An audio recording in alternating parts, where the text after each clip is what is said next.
সাভারের জাহাঙ্গীরনগর বিশ্ববিদ্যালয়ের ছাত্র সংসদ নির্বাচন ঘিরে উৎসবমুখর পরিবেশ। পুরোদমে চলছে মনোনয়নপত্র সংগ্রহ ও জমা কার্যক্রম।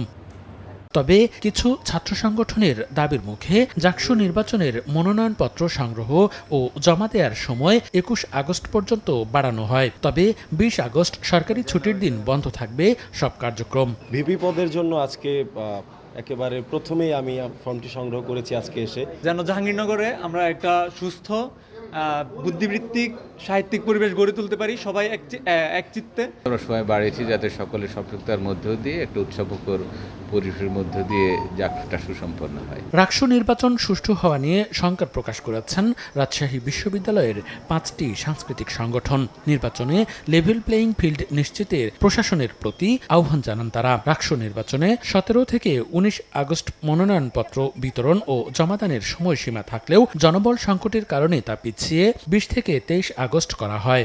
ভোট কেন্দ্র আবাসিক হল থেকে প্রত্যাহার করে একাডেমিক ভবনে আনতে হবে। সকল ভোট কেন্দ্রকে সিসিটিভি ফুটেজের আওতায় আনতে হবে।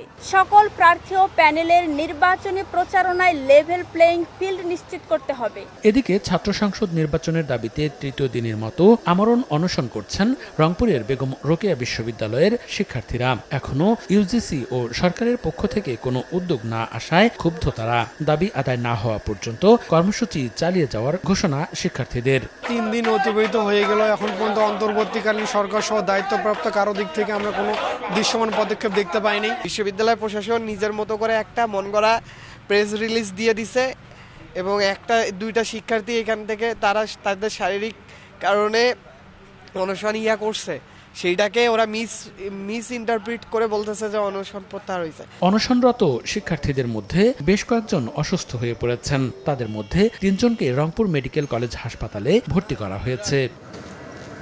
মনিরুজ্জামান প্রান্ত, সময় সংবাদ।